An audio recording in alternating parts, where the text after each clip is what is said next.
Hey guys, what's up? Welcome to today's vlog, my YouTube friends. So the title of this video is gonna be something along the lines of how to start a band or something. But it's not gonna be really like, I guess like what I'm trying to say is I couldn't figure out how to word this properly. So yeah, it's pretty much what to do when starting a band. Not necessarily how to start a band, like play music and get friends to be in your band. It's not like that. Pretty much like I've been playing a band since I was about 17 years old. I played my first show probably when I was about 18 years old, and this is going to be like a lot of the things I wish I would have known from the start, and just some advice I'm going to give you guys on what you should do when starting a band, what you should do in your early on stages, and yeah, how to, be successful, hopefully in the end. Now, I don't consider myself to have achieved success with my band or anything. It's just mostly advice that I'm giving you guys, stuff that I've learned along the way, and stuff that I wish I would have known when I was starting my band. Hey, what's up guys? So I'm back down here at home in my room, and I've made 10 bullet points for you guys of what you should do when starting a band.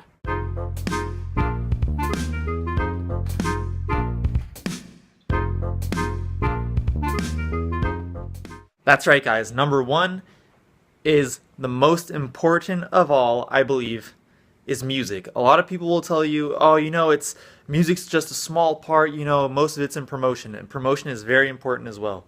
But music, when you're first starting out, you're probably not going to be that good of a songwriter, unless you've been like writing songs for years. So like the first songs you start writing might not be good. I always say to people, writing songs takes practice. It's almost like playing an instrument. You got to practice guitar to get good at guitar. You got to practice writing songs to get good at writing songs. And I kind of feel like everybody knows when their songs are good. If you're listening to one of your own songs that you've recorded and you're playing it and you think to yourself, wow, if this came on the radio, would I listen to it or would I switch the station? If you think you would listen to it, that probably means that your songs are pretty good and you're ready, you're on the right track, you're ready to start getting ready to play shows, recording. That's how I knew when my songs started getting better. It was when I thought to myself, wow, I could picture myself listening to these songs. Like if I wasn't the one who wrote them, if somebody else wrote these songs, I would listen to them. Strive to be good enough so that people can't ignore you, so that people will like your music. That's what the goal is, for people to like your music. If you're making good music, people will like you. Number two.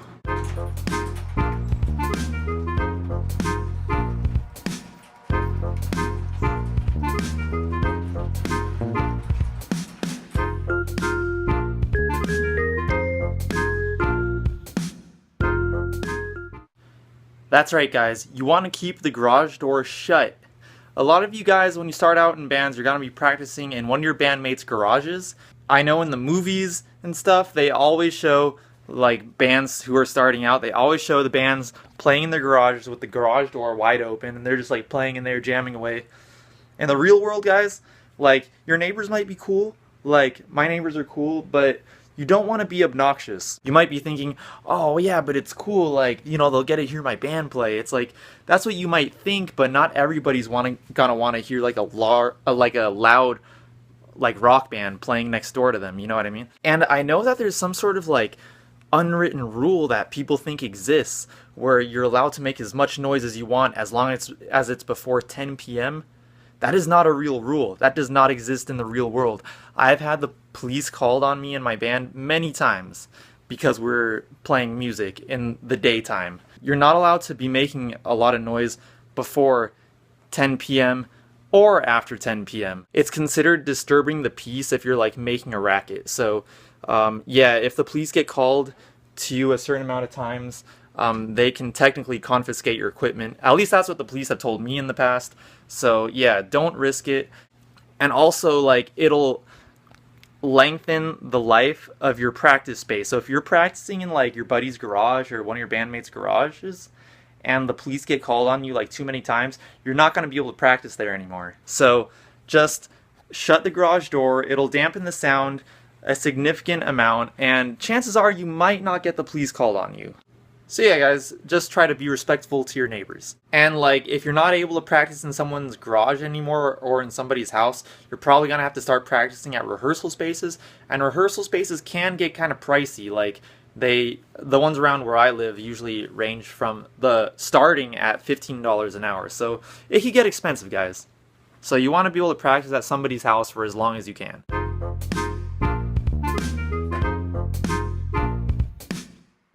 That's right, guys. Number 3, it might seem like an obvious one, but you want to be ready before you start playing shows. You want to make sure you're ready. Like if you get too eager and you book your first show, you're going to be putting in all this practice time before your first show, and you're not going to be 100% comfortable. It's better to just wait a little longer before playing your first show just to make sure that you're ready.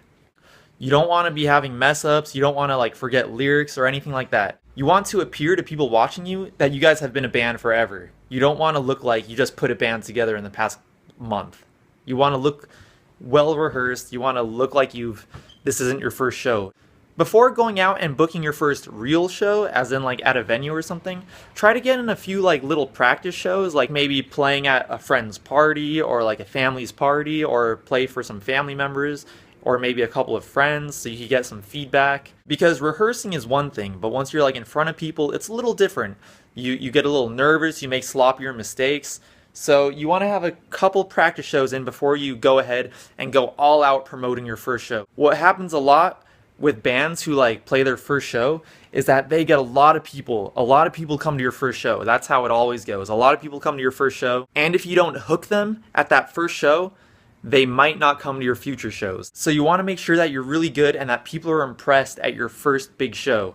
Because if a lot of people show up to your first show and you guys are kind of you may not have a lot of people show up to your next show. I remember my first show with my band Bandits. It was at this place called the Oxygen Lounge down in, I think it was in Woodland Hills or Encino. And that place, we packed it. We probably had 60 people come to see us. And a lot of things went wrong during that show, and we might not have sounded our best. I remember I messed up on a song. There's a lot of things that just weren't right, and I don't know if it was because of that, but yeah, less people came to our next show after that. So you want to make sure that you guys got it down. A lot of this stuff, I learned from trial and error, guys. I've learned from trial and error, and I'm telling you guys so you guys don't make the same mistakes that I've made. This kind of brings me to my next point. One of the most important things about playing shows is don't play too often in your hometown. If you have a show in the general area that you live in, don't play another show the next week. Playing one show in your hometown every 4 to 6 weeks is enough. You could ask around, see what other people think about this. But in my opinion, and a lot of people will probably tell you the same thing, is that if you play too many times in your hometown area, less people might come to your shows. For example, say you have a group of friends, say you have 10 friends, right? They all come to your show this Saturday. Then next thing you know, next Thursday you have another show at the same place. They might come to that one. But then the next Saturday you have another show, 3 days later or so, you have another show at another place in the same area you live in. They might not all start coming to all your shows, is what I'm trying to say. So what I think is better is that you have one show a month in your hometown, but it's big. All your friends will come to that show. Because one thing about playing shows is people go to shows to have a good time. If you go to a show and there's nobody there, it's not as fun. People like to be in places where there's a lot of other people. That's kind of why I feel EDM is popular and raves are popular, because there's it's packed with people and people like being in that intense atmosphere of being around a lot of people. So maybe play fewer shows, one in your hometown every 4 to 6 weeks, but try to get as many people to those shows as you can, and they will be good shows. Rather than playing a bunch of shows in a month in your hometown and having only a handful of people show up. Sorry guys, I'm mumbling. Also, you're an entertainer. Entertain people. You're there to entertain the people watching you, so be entertaining. Make sure that people are having fun watching your band, and if they're not, think about how you can change your act so that people are having fun while watching you. This brings me to my next bullet point.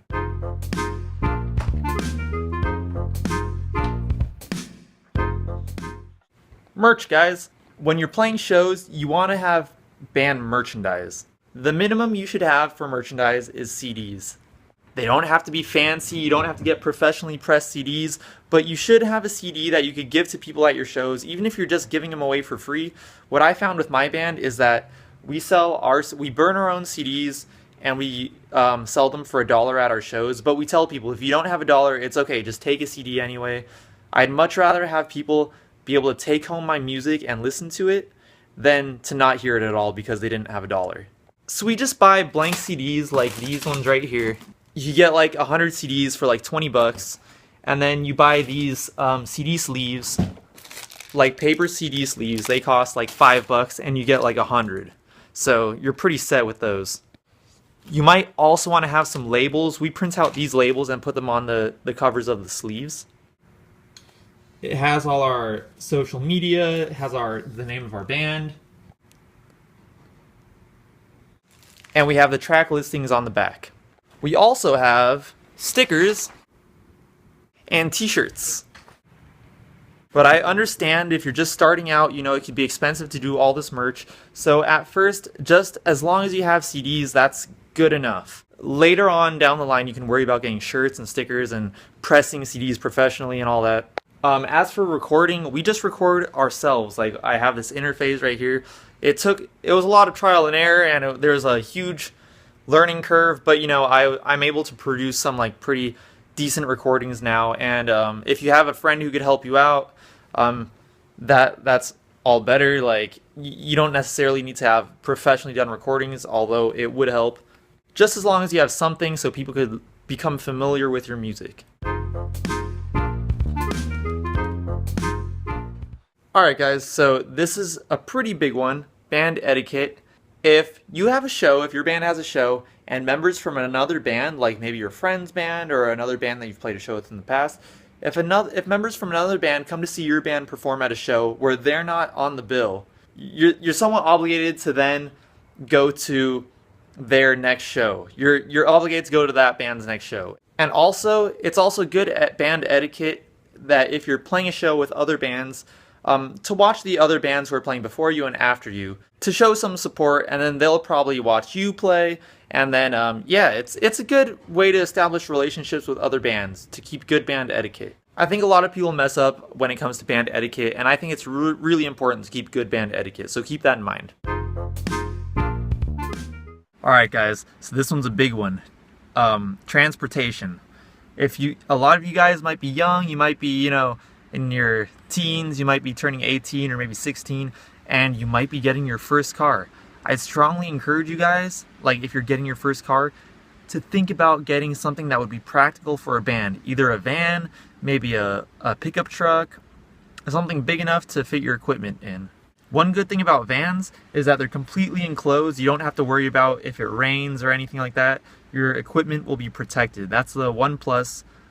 That's the advantage of having a van over a pickup truck. Or if you have a pickup truck, if you get like a cover for it, like either one of those like camper shell type things or one of those hard cover things. Number 8, guys, is the brainchild. Most bands have a brainchild. The brainchild is kind of the person who writes the majority of does the majority of the songwriting. They kind of like have the most input into the band. They're kind of like the band leader. Now I'm saying most bands have these, maybe not all bands, but I would say most. If you are the brainchild and you are watching this is what you need to know. You need to leave your ego at the door and cut yourself a big slice of humble pie.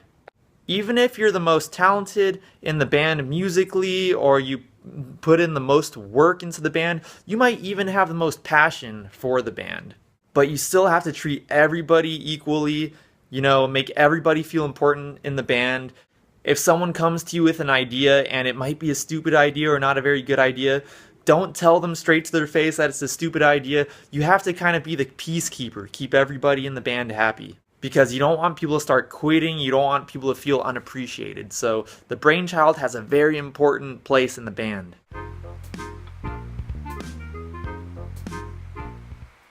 So guys, equipment. Equipment is important. Although it's not the most important thing. You don't have to buy the most expensive guitars or anything like that. The most important thing about the equipment you buy is that it's reliable. Some say you're only as strong as your weakest link. So if you have a weak cable that might cut out sometimes, that should probably be fixed. You should probably get a new one. Get like spring for a decent cable. Monster cables are pretty good.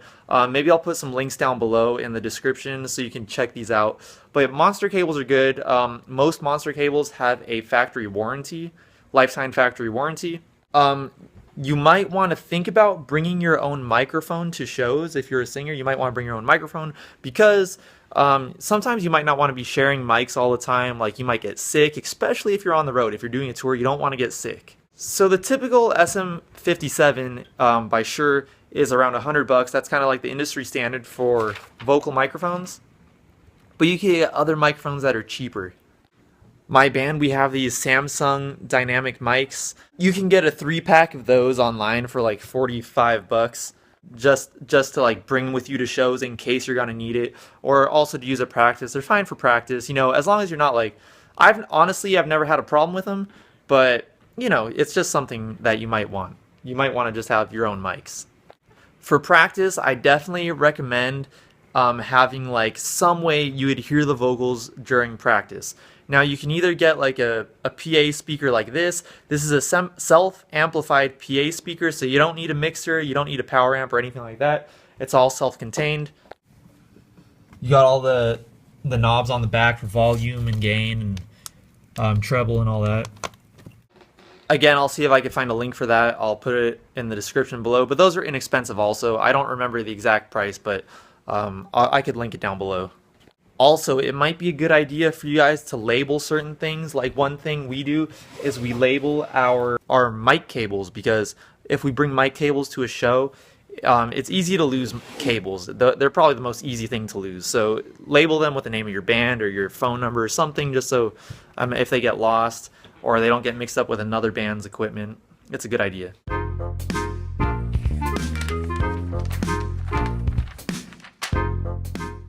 So I just wanted to throw in a quick thing about promoters for you guys because I think it's something worth talking about. First of all, you should probably have all the social medias: Facebook, Twitter, Instagram, Snapchat even, YouTube.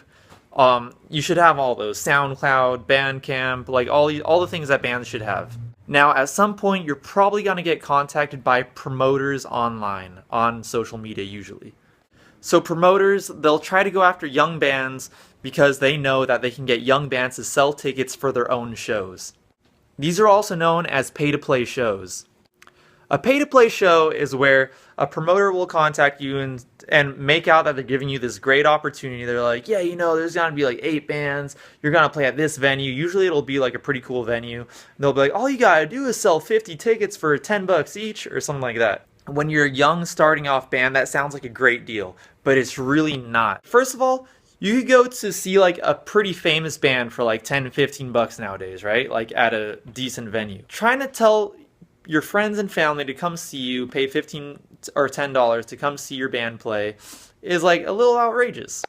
I fall into this trap a couple times myself when my band was starting out, and what you kind of generally see is that like, if you do one of these pay-to-play shows, people are only there to see the band that they're there to see. There's no headliner, usually.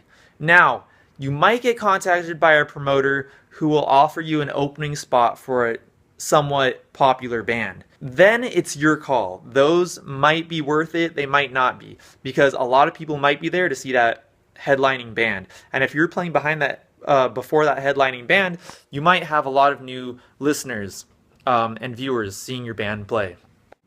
But the bad pay-to-play shows are the ones where it's a bunch of small bands, nobody's famous, nobody's popular, in one night at a venue. Usually the promoter doesn't even care about what genre the bands are. They'll put a metal band right after a folk band. Like, that's how a lot of these types of shows go. So what happens is, you might have a decent amount of people there watching the band right before you. But then, right after that band plays, everybody goes outside because the band members are like their friends or their family, right? So then the people watching your band are only the people who you brought. So the people watching your band are the people who already know about your band. So it's like, you're not really getting exposed to that many new people. Sorry guys, I just had to charge real quick. So the thing about these promoters is, guys, they're pretty much just trying to make a quick buck off young bands. And they're gonna try to entice you by saying, oh, you know, you only have to sell 20 tickets, but you could keep all the money for the tickets you sell after that, which really isn't that great of an idea. Or it's not really that great of a deal, I should say. What I would suggest for booking shows is, the one thing about promoters is if you want to check out a venue and you want to play there, but you don't want to book directly with the venue, because sometimes you might be put in charge of like booking the whole night, so you're gonna have to find other bands to play. So if you book with a promoter, you get to check out the venue, you can see if you want to play there. But what I would really recommend is trying to get, if you're under 21 years old, you can't play in bars yet. So like there's probably some venues for underage kids in your area. Try booking some nights there with some other bands. You don't need to go through a promoter. A promoter is pretty much just a middleman who's going to take a cut of your money. Another thing is if you're doing music just for the money, like you're probably doing it for the wrong reasons. Like if you want to pursue music, it should be because you have like a strong passion for it, and eventually, hopefully you can make money doing it. So yeah, that's what my band did. We used to book through promoters sometimes, and like it ended up not working out so well for us, and like we'd lose money, we'd have to stress out about selling tickets and all that, and it's just better just book directly through the venue. You're in control of the night. You could be in control of booking the other bands. And then when you're 21 years old or so, you start playing at bars. Some bars could give you good deals on like money too. Like sometimes you get a percentage from the bar, like a bar percentage of alcohol sales, or you can charge a cover at the door. Like there's other options out there. You don't have to go through a promoter, and that's actually what I would encourage. I would encourage you to try not to go through promoters. Later on, if you start to get bigger, my band is definitely not at this stage yet, but later on, once you start to get bigger, legitimate promoters may want to book you, and they can book you at good venues, and they are legitimate promoters who will put you on with like good acts, like big acts. So guys, that's what you got to think about. Money, it's not all about money.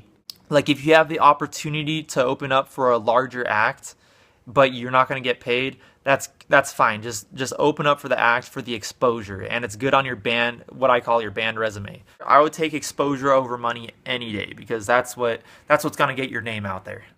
But there are some really good shows where we do get paid, and places that treat bands well, they will continue to get our business, because like we love putting shows on at those kinds of places.